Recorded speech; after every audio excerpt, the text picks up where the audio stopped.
মমতা বন্দ্যোপাধ্যায় আগামী 21 তারিখ শহীদ মঞ্চ থেকে নতুন দল তৈরি করার যে বার্তা সেটা দেবেন। এই মমতা বন্দ্যোপাধ্যায় আগামী দিনে নতুন করে লড়াই করার বার্তা দেবেন বিজেপির বিরুদ্ধে।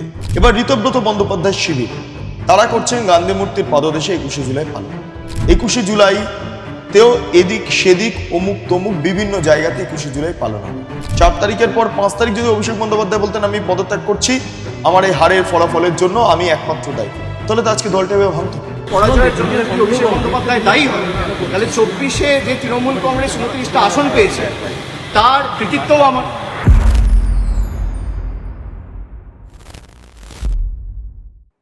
পরিস্থিতি যেদিকে যাচ্ছে মনে হচ্ছে মমতা বন্দ্যোপাধ্যায় আগামী 21 তারিখ শহীদ মঞ্চ থেকে নতুন দল তৈরি করার যে বার্তা সেটা দেবেন এবং সেই মতোই প্রক্রিয়া এগোচ্ছে। মমতা বন্দ্যোপাধ্যায় ইতিমধ্যে তিনি অভ্যন্তরে বলেছেন, অর্থাৎ তার যে কালীঘাট শিবির তার অভ্যন্তরেই বলেছেন যে তিনি নতুন করে লড়াই করবেন এবং সেই মতো করে তার পুরনো একটা উদাহরণ তিনি টানছেন, যেটা তিনি বলছেন দলীয় কর্মী সমর্থকদের যে আগে কংগ্রেস ছেড়ে তৃণমূল কংগ্রেস গঠন করে আমি বামফ্রন্ট সরকারকে হারিয়েছি, ফলে এই মুহূর্তে দাঁড়িয়ে আমি নতুন করে আবার শুরু করে হারাবো বিজেপিকে। এবং সেইটাই মূলত মমতা বন্দ্যোপাধ্যায় আগামী 21 তারিখে শহীদ মঞ্চ, যেটা বিড়লা প্ল্যানেটোরিয়ামের সামনে থেকে হবে, সেইখানে মমতা বন্দ্যোপাধ্যায় আগামী দিনে নতুন করে লড়াই করার বার্তা দেবেন বিজেপির বিরুদ্ধে। এক্ষেত্রে মমতা বন্দ্যোপাধ্যায় একটা ইঙ্গিতও দিয়েছেন, সেই ইঙ্গিতটা একবার শুনে নিন। আমি 2004-এ একা থাকলে যদি নতুন করে শুরু করতে পারি, 1997-তে যদি নতুন করে শুরু করতে পারি, 2026-এও নতুন করে শুরু করার ক্ষমতা রাখি। এইটুকু জোর আমার আছে। আপনারা শুনলেন মমতা বন্দ্যোপাধ্যায়ের বক্তব্য। নতুন করে শুরু করার যে বার্তা, সেই বার্তা মমতা বন্দ্যোপাধ্যায় দিয়ে ফেলেছেন। হ্যাঁ, আগামী 21 তারিখ নতুন কোনো বার্তা পাওয়া যাবে, কারণ মমতা বন্দ্যোপাধ্যায়ের অভিষেক বন্দ্যোপাধ্যায়ের প্রতি অতি নির্ভরতা, এটা কাল হয়ে দাঁড়ালো তৃণমূল কংগ্রেসের কাছে। তৃণমূল কংগ্রেস আজকে কত ভাগে বিভক্ত হয়ে গিয়েছে সেই তালিকাটা একবার বলি। প্রথমত বিধানসভাতে ঋতব্রত বা নব তৃণমূল লবি। আচ্ছা, কালীঘাটের আরেকটা শিবির রয়েছে। অন্যদিকে রাজ্যসভার যারা সাংসদরা রয়েছেন তারা পদত্যাগ করছেন, তারা আর মমতা বন্দ্যোপাধ্যায়ের তৃণমূলের হয়ে কাজ করতে চাইছেন না। আরও যে কয়েকজন আছেন তারাও চাইছেন পদত্যাগ করতে। আর লোকসভার ক্ষেত্রে আমরা দেখলাম যে সরাসরি ন্যাশনাল সিটিজেন পার্টি অফ ইন্ডিয়ার সঙ্গে মার্জ হয়ে গেল 22 জন বা 20 থেকে 22 জনের মতো সাংসদ, সেই সংখ্যা আরও বাড়বে। এই অবস্থায় দাঁড়িয়ে তৃণমূল কংগ্রেস অনেক ভাগে বিভক্ত হয়ে যাচ্ছে। কাউন্সিলররা তারা চেঞ্জ করে ফেলছেন তাদের শিবির, বিজেপির সঙ্গে অনেকে আবার যোগাযোগ করার চেষ্টা করছেন। ফলে মমতা বন্দ্যোপাধ্যায় যখন নিজের দল সামলাতে ব্যর্থ, তখন অভিষেক বন্দ্যোপাধ্যায় আচমকা বলছেন যে আপনারা ফিরে আসুন, আমি কিছুক্ষণের মধ্যে পদত্যাগ করে ফেলবো, 1 ঘন্টার মধ্যে। অভিষেক বন্দ্যোপাধ্যায়ের এই বার্তাটাও আজকে খুব হাস্যকর লাগছে এই national citizen party of India সদস্যদের কাছে বা ঋতব্রত বন্দ্যোপাধ্যায় শিবিরের কাছে। একবার অভিষেক বন্দ্যোপাধ্যায়ের বক্তব্যটা শুনে নিন। যাদের সমস্যা রয়েছে তারা যদি বলে যে দলের এই পারফরমেন্সের জন্য বা পরাজয়ের জন্য যদি অভিষেক বন্দ্যোপাধ্যায় দায়ী হয়, তাহলে 24-এ যে তৃণমূল কংগ্রেস 29টা আসন পেয়েছে তার কৃতিত্বও আমার। যদি ডিসক্রেডিট আমার হয়, হারে, তাহলে জেতার সময় ক্রেডিটও আমার। আর যাদের আমাকে নিয়ে সমস্যা তাদেরকে অনুরোধ করব যে মানুষ বোকা নয়।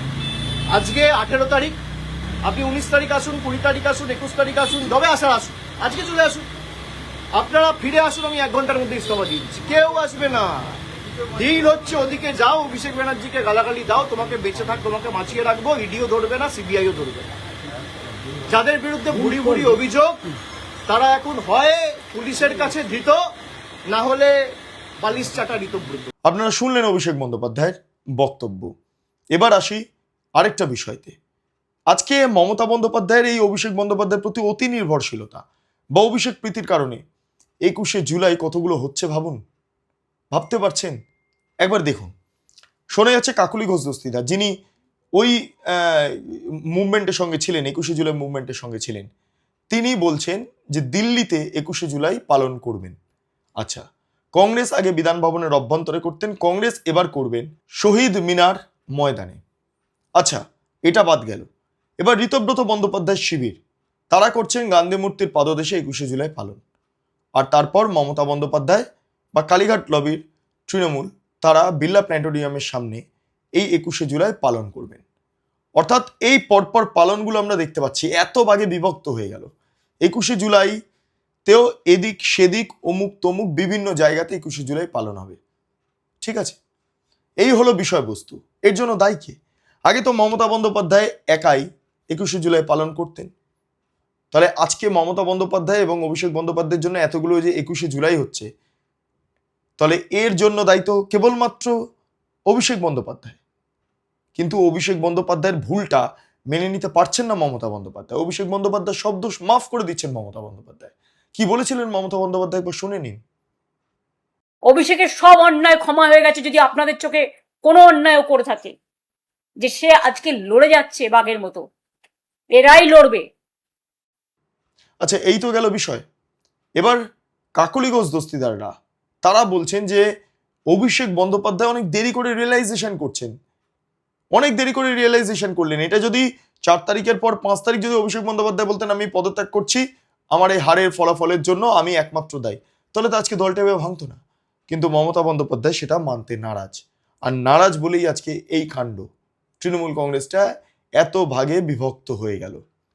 সেই কারণের জন্য মমতা বন্দ্যোপাধ্যায় বুঝতে পারছেন যে তৃণমূল কংগ্রেস যে দলটা, যেটা তিনি সুপ্রিমো ছিলেন, সম্ভবত তিনি আর সেই দলটাকে হাতে রাখতে পারবেন না। দলটা হাতের বাইরে বেরিয়ে যাচ্ছে। অ্যাকাউন্ট থেকে শুরু করে প্রতীক সবটাই ইলেকশন কমিশন এবার ডিসাইড করবে যে কার কাছে যাবে, ঋতব্রতর কাছে না মমতা বন্দ্যোপাধ্যায়ের কাছে। ঋতব্রতর কাছে চলে যাওয়ার পাল্লা ভারী।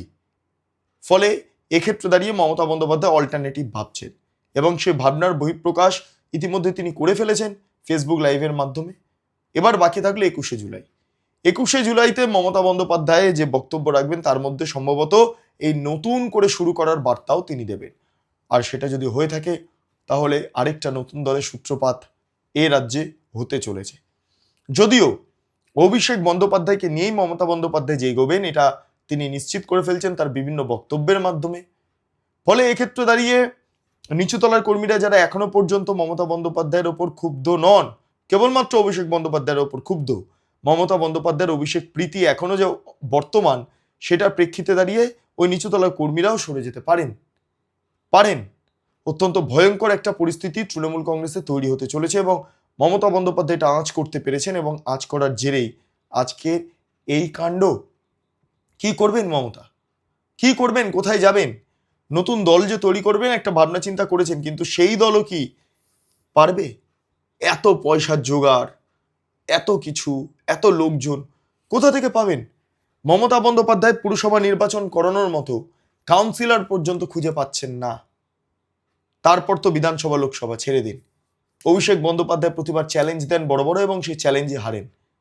এবার তার বিরুদ্ধে যে অভিযোগ প্রমাণিত হতে চলেছে, তিনি ফাঁসিতে লটকে পড়বেন এমনটা তিনি আগে বলেছিলেন। দেখা যাক তিনি ফাঁসিতে লটকে যান কিনা। তবে অভিষেক বন্দ্যোপাধ্যায় মমতা বন্দ্যোপাধ্যায়কে শেষ করছেন, এ বিষয়ে কোনো সন্দেহ নেই। আজ যারা রয়েছেন মমতা বন্দ্যোপাধ্যায়ের সঙ্গে, আগামী 21 তারিখ ঋতব্রত শিবিরে না যোগ দিয়ে ফেলেন, কেউ আবার কংগ্রেসের শিবিরে যোগ দিয়ে না ফেলেন, কেউ আবার NCPI এর বা ন্যাশনাল সিটিজেন পার্টি অফ ইন্ডিয়ার শিবিরে না যোগ দিয়ে ফেলেন আগামী 21 তারিখ, সেটাও একটা কিন্তু প্রশ্নচিহ্ন থেকে যাচ্ছে, বড় প্রশ্নচিহ্ন থেকে যাচ্ছে। এটা নিয়ে রাজনৈতিক আলোচনা তুঙ্গে। মমতা বন্দ্যোপাধ্যায়ের নতুন দলের সূচনাটা কিভাবে হচ্ছে আমরা দেখতে পাচ্ছি, পুরো শেষ হয়ে গেল। এবং এই মমতা বন্দ্যোপাধ্যায় তো দল ভাঙা, দল তৈরি করা, এইটারই তো বার্তা তিনি আগে ভাগে প্রতিবার দিয়ে গেছেন। কংগ্রেস থেকে বেরিয়ে এসছেন, কংগ্রেস থেকে যখন বেরিয়ে এসে দল করলেন, সেই দল থেকে ধীরে ধীরে কংগ্রেস থেকে অনেককে নিয়ে নিলেন, তারপর আবার সরকারে এলেন, সরকারে আসা পর CPM থেকে নিতে শুরু করলো, আবার বিজেপি থেকে নিতে শুরু করলেন। ফলে এই দল ভাঙা গড়ার খেলা তো মমতা বন্দ্যোপাধ্যায় শুরু করেছিলেন। ফলে আজকে মমতা বন্দ্যোপাধ্যায় নিজের ফাঁদেই নিজে পা দিয়ে ফেলেছেন। তাই তার যে ক্রিয়া, প্রত্যেক কটায় প্রতিক্রিয়া হিসাবে বুমেরাং আকারে কার্যত মমতা বন্দ্যোপাধ্যায়ের দিকে আক্রমণ করছে। আর মমতা বন্দ্যোপাধ্যায় এই যন্ত্রণাটা নিতে পারছেন না। তিনি যতই বলুন সংগ্রামী লগ্নে তার জন্ম, বিদ্রোহী লগ্নে তার জন্ম, কিন্তু তিনি ঘরে এবং বাইরে উভয় ক্ষেত্রে যা চাপে পড়ে গিয়েছেন, এ বিষয়ে সন্দেহ নেই। মমতা বন্দ্যোপাধ্যায়ের রাজনৈতিক কেরিয়ার শেষের পথে, সেটা নতুন দল তৈরি করুন বা কেন, বা পুরনো দলেই থাকুন না কেন, কারণ যতদিন মমতা বন্দ্যোপাধ্যায় অভিষেক বন্দ্যোপাধ্যায়কে নিয়ে চলবেন ততদিন পর্যন্ত মমতা বন্দ্যোপাধ্যায়ের রাজনৈতিক গ্রাফ নামতে থাকবে, উঠবে না, নামতে থাকবে। ফলে এটাই হচ্ছে মমতা বন্দ্যোপাধ্যায়ের ভবিষ্যৎ। যাই হোক, আমার যা বক্তব্য তা আমি পেশ করলাম, প্রতিবেদন আপনারা দেখলেন, আপনাদের মতামত এবার কমেন্ট সেকশনে জানান। আপনারা এতক্ষণ ধরে দেখছিলেন বেঙ্গল লিবার্টি। চ্যানেলটি অবশ্যই ভালো লাগলে লাইক করুন, সাবস্ক্রাইব করুন, শেয়ার করুন, বেল আইকন ক্লিক করুন www.bengalliberty.com।